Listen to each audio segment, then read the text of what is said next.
Hello and welcome back. I am Emily Jean if you're new here, and today I am officially starting my Proust journey. So if you want to hear all about it, what the heck this means, grab your coffee, grab your tea, and let's get cozy.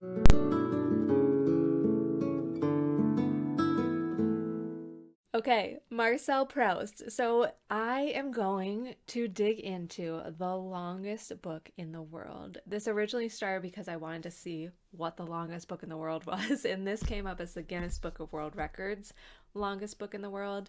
There are some other contenders, but I went with this one because it seems to be the most widely recognized. So this is Marcel Proust, In Search of Lost Time. The longest book of the world. This translation is called The Remembrance of Things Past. It was originally written in French.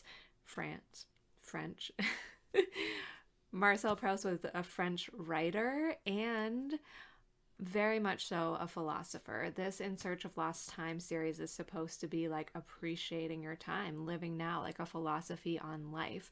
And so once I realized what the longest book was, I realized I was like super interested in it.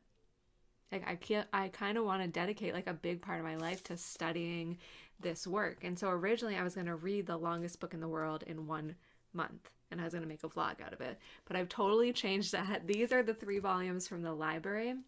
I think they're really, really gorgeous.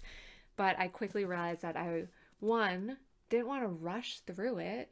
2, probably wouldn't feasibly be able to read into a month unless I really pushed really hard and didn't read anything else, which didn't necessarily sound that fun. So now I'm going to turn it into a whole thing where I read a little bit of Proust. I'm going to go like the slow and steady route. I'm going to make my way through this. I bought a journal to reflect on my thoughts on it and really just like spend time with the thoughts and see what it makes me think about my own life and being present in this moment, which is something I'm always working towards doing anyway. So I think this will go along really well with that. So since I'm going to be spending a long time with these books, with this book in these different volumes, I bought my own copy, which I thought we could unbox together today. It was actually really difficult to find copies of this, and so I ended up finding it on Poshmark, and I'm so curious what it looks like. It definitely looked like there were a couple of ripped pages, but it is a boxed set with artwork that looked really gorgeous. I want to be really careful not to hurt the actual book here. Okay. There are so many YouTubers who have done videos on like how to read Proust, so it's a little bit intimidating, but also my undergrad degree was English at first, and then I switched to English teaching and almost had a double major in psych, but went with a minor in psych.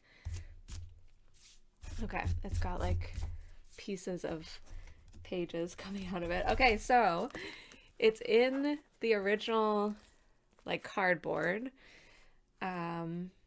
It definitely like looks well loved, which I appreciate.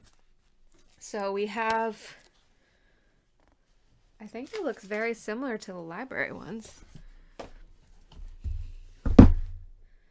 Oh, this says Volume 1 Random House, and this is Volume 1 Vintage. So we still have 3 volumes. This is translated by C.K. Scott Moncroft and T. Kilmartin. Oh my gosh. Look at these covers. So each volume has a different cover art. So we start with Swan's Way. Then Volume 2 has this art. Volume 3, I really am drawn to this this visual. So I've never read Proust before. I'm really excited because my thoughts on time are kind of just shifting and changing, and how do we make the most of it, and how do we really be present. So I'm curious to see what Proust thought about this and why so many people are drawn to this book. So I may do updates here and there. I may just do a video when I'm finished.